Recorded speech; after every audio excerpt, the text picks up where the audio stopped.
Մինչև հուլիսի 19-ը կատարեք գնումներ իդեալ համակարգի խանութներից եւ ամեն շաբաթ ստացեք հնարավորություն շահելու 500,000 դրամ արժողությամբ ճամփորդական ուղղագիր դեպի Կարմիր ծով, Իտալիա, Իսպանիա կամ ձեր նախընտրած ուղղությամբ։ Կամավորներ, հարգելի գործընկերներ, այսօր ձեր քննարկմանը ներկայացնում ենք մի օրենքի նախագծերի փաթեթ, որը ըստ էության մի փոքր ընդլայնում է ինքնակամ կառույցների օրինականացման համար արդեն իսկ գործող իրավակարգավորումները, միաժամանակ բավականին խիստ պահանջներ ներկայացնելով այն կառույցների նկատմամբ, թե որոնք կարող են օրինականացվել արդեն այս նախագծով սահմանված կարգով։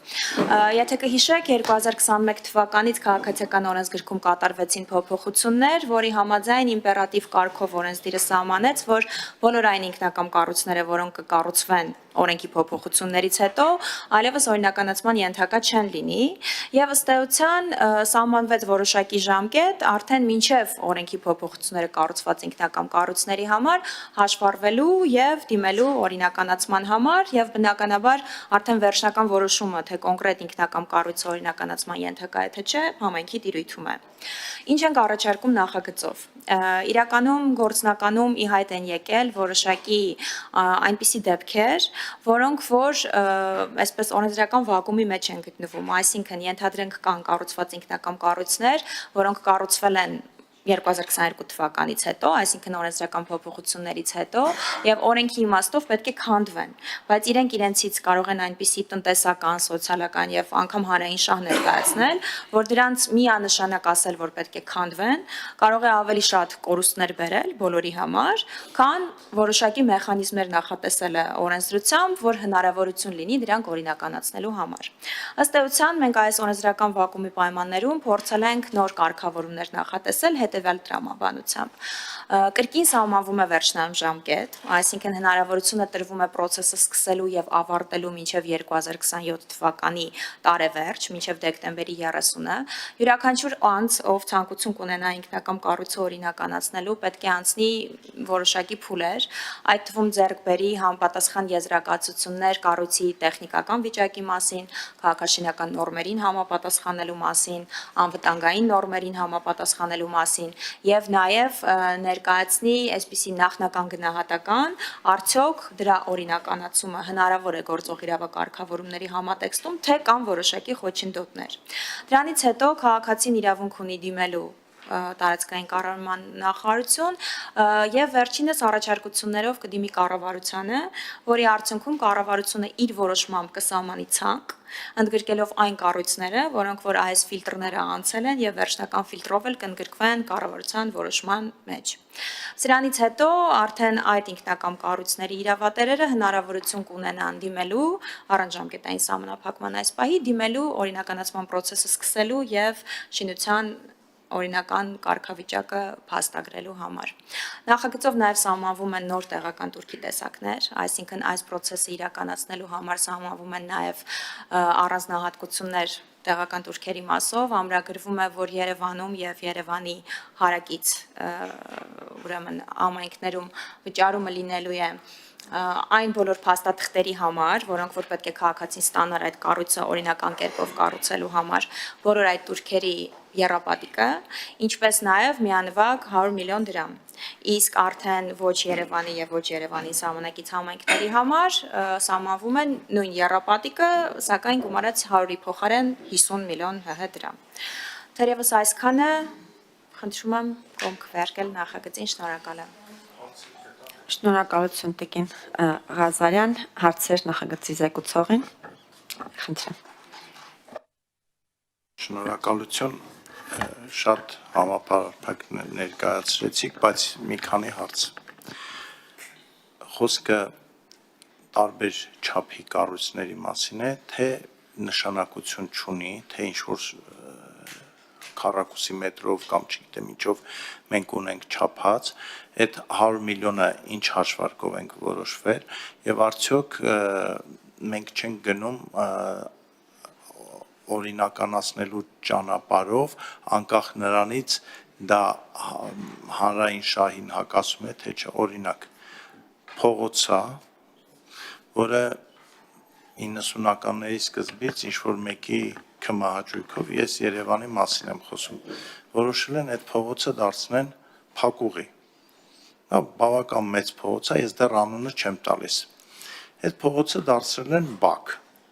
Հետո քիչ-քիչ սենց եկել են մայթն են գրավել։ Հետո փողոցի վրա են արդեն շինությունները կառուցվել։ Հիմա եթե այդ փողոցի բնակիչը գալիս ասում է, այս թղթերը, այս ձեր ցավը տանեմ, այս 100 միլիոնը, մենք պարտադիր դա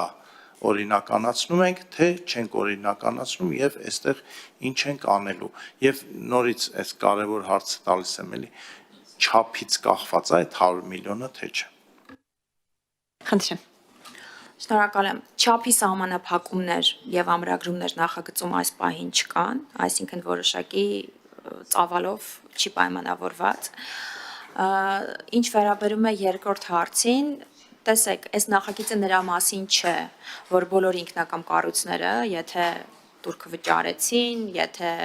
անցան որոշակի փուլերով, ապա պարտադիր ենթակա են օրինականացման։ Ինչպես այսօր որոշումը կայացվում է կառավարության սահմանած կարգով եւ այնտեղ կան բազմաթիվ պարտադիր պահանջներ, որոնք պետք է այդ կառույցը ապահովի, որպեսզի հնարավոր լինի դա օրինականացնել։ Ձեր ասած օրինակով, իհարկե հստակ փաստակազմին չեմ տիրապետում, բայց եթե հիփոթետիկ խոսենք, ձեր ասած օրինակով այնտեղ պետք է նաեւ գնահատվի արդյոք ինքնակամ կառույցի օրինականացումը խախտում է երրորդ անձանց իրավունքները եւ օրինական շահերը, թե ոչ։ Արդյոք դրանք այնպիսի խտությամբ են կառուցված, որ ապահովում են քաղաքաշինական նորմերի պարտադիր պահանջները, հակահրդեհային նորմերի պարտադիր պահանջները։ Հետևաբար, այս բոլոր պատասխաններին բացասական տալու պարագայում այդ ինքնակամ կառույցը գործող իրավակարգավորումների իմաստով օրինականացման ենթակա չի անգամ այսօր, անկախ դրա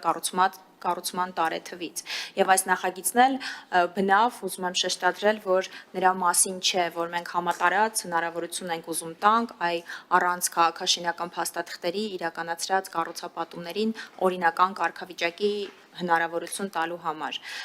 Այստեղ, ինչպես նշեցի իմ խոսքում եւ առկա է նաեւ նախագծի հիմնավորումներում, առաջնահերթ, երբ ինքնակամ կառույցները կընդգրկվեն կառավարության որոշման մեջ, կանցնեն գնահատողական մի փուլ, գնահատողական մեխանիզմ է գործելու, արդյոք դա բավարարում է օրինակ հանրության շահի կտորը, արդյոք դա բավարարում է այն հանգամանքը, որ պետք է, որ այդ գույքը տնտեսական շրջանառության առարկա դառնա եւ ոչ թե ուղղակի քանդվի եւ հողին հավասարեցվի, թե ոչ։ Դրանից հետո էլ արդեն երրորդ կարևոր ֆիլտրը, որ անցնելու է process-ը, դա բնականաբար համայնքի որոշումն է, թե արդյոք հնարավոր է այդ ինքնակամ կառույցը օրինականացնել, թե ոչ։ Այսինքն կարծում եմ ձեր մտահոգությունները այս process-ում պետք է փարատվեն գործնականում։ Մինչև գործընթացը չսկսվի, չավարտվի, այդ փարատման մասին ասма դեռ վաղ է խոսել է, բայց դուք իմ հարցին չպատասխանեցիք, ասենք մեկը ունի շան համար կառուցված տնակ, մյուսը սարքել է տուն, երկուսն էլ 100 միլիոն են վճարելու, այդ էլ հարցս, երկրորդը մարդը ինչու պետք է շահագրգռված լինի, տանի 100 միլիոն, տա որ իր կառուցածը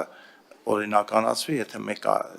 շարունակում է շահագործել, այդպիսի մի գեղեցիկ կառույց ունենք քաղաքի կենտրոնում ամենաերևացող տեղում, ինչ խնդիրն է, շենքը կա, մարդը օգուտը ստանում է, ինչի պետք է գա օրինականացնի, օրինակ էլի։ Հստակ պատասխանեմ ձեր հարցին։ Եթե քաղաքացին ունի շան տնակ, թե ունի բնակելի տուն եւ երկուսն էլ ուզում են օրինականացնեն, այո, պահանջները տարածվելու են բոլորի վրա, այսինքն որևիցե անկախ չափսից չափով սահմանափակումներ կամ որոշակի չափորոշիչներ սահմանված չեն նախագծում։ Բայց տեսեք, իրականում այս մեծ Թուրքի սահմանման հենց տրամաբանությունը ընկած է նրանում, որ շան տնակը, օրինակ, եթե քանդվի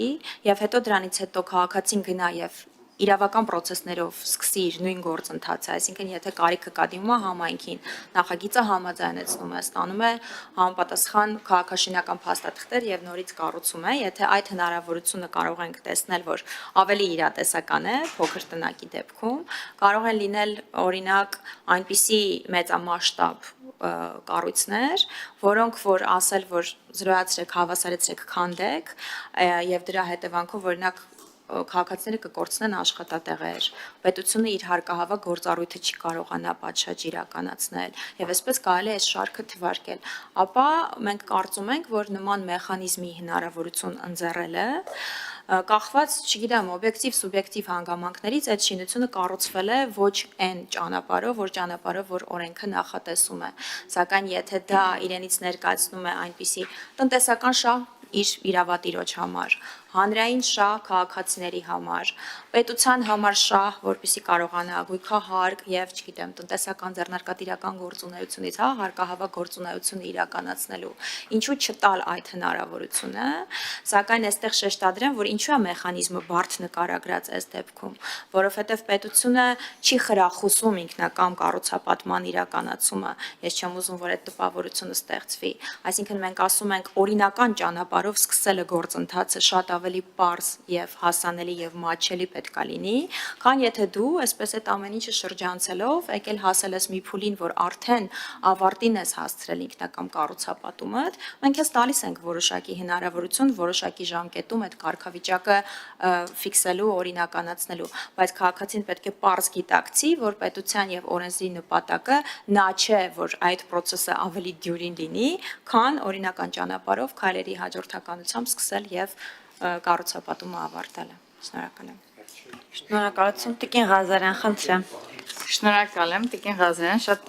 հետաքրքիր ներկայացնում եք, բայց այնուամենայնիվ ձեր խոսքում էլ էս վերջին նշեցիք տնտեսական շահ, հանրային շահ, ես իրականում այս ինքնակամերի վերաբերյալ բավականին մեծ խնդիր կար, մինչև անցյալ տարի, երբ ընդունեցինք այս օրենքը, որ հնարավորություն տանք եւս 1 տարի մեր քաղաքացիներին իրենց ինքնակամերը օրինական ճանապարհով օրինականացնելու, բայց դե ունեինք բացառություն, որ 21 թվականից հետո կառուցված ինքնակամերը չեն կարող օրինականացնել այլևս, որտեղ միջև այդ պետք է արդեն օրինական ճանապարհով կառուցված լինեն, բայց հիմա ունենք այսպիսի շենքեր, եթե ունեք մոտավորապես քանիսն են, եւ ես ոնց հասկացա, անհատ մարդկանց շինություններին չի վերաբերում կոնկրետ տնտեսական հանրային շահ ներկայացնող ինչ-որ կառույցներ, որոնք որ այնուամենայնիվ ոչ օրինական ճանապարհով են կառուցվել։ Խնդրեմ, Տիկին Ղազարյան։ Շնորհակալ եմ։ Իրականում նախագծի նպատակը եւ հիմնավորումը այո դա էր, որ պետք է կառույցը ունենա որոշակի հանրային շահի այսպես ֆիլտր, բայց մշակման աշխատանքների ընթացքում հասկացանք, որ կարող է լինել քաղաքացի, որ ունի կառուցած բնակելի ինքնակամ տուն եւ իրականում այս բոլոր չափորոշիչներին համապատասխանի անվտանգության, քաղաքաշինական նորմերի տուրքն էլ պատրաստական լինի վճարելու։ Դրա համար նախագծով այս սահմանափակումը չենք դրել կոնկրետ նպատակային նշանակությամբ շինության, այսինքն ավելի բաց ենք թողել հետագա փուլերի համար։ Ճիշտ է, մենք նախորդ տարի եւս մեկ անգամ այս օրենքը փոխեցինք եւ հաշվառման 1 տարվա հնարավորություն կրկին բացեցինք 26 թվականի համար, բայց դրանք վերաբերում էին կոնկրետ մինչև 22 թվականը կառուցված ինքնակամ շինություններին, սա ավելի այլ կարգավորում է, նաև տարածվում է 22-ից հետո կառուցված շինությունների նկատմամբ եւ նաև մի կարևոր հանգամանք էլ շեշտեմ, որ այս նախագիծը չի վերաբերում համայնքային կամ պետական սեփականություն հանդիսացող հողամասերի վրա քաղաքացիների կողմից կառուցված շինություններին, այսինքն այն հողամասը, որտեղ ինքնակամ կառույցը կառուցված է, պետք է սեփականության իրավունքով պատկանի կոնկրետ հենց այդ կառուցապատումը իրականացրած քաղաքացուն՝ ի տարբերություն նախորդ կարգավորումների, այսինքն մինչև 22 թվականը կառուցվածների, որտեղ սահմանափակում որպես այդպիսի չի դրվում, թե հողի սեփականատերը ով է։ Ես կարծես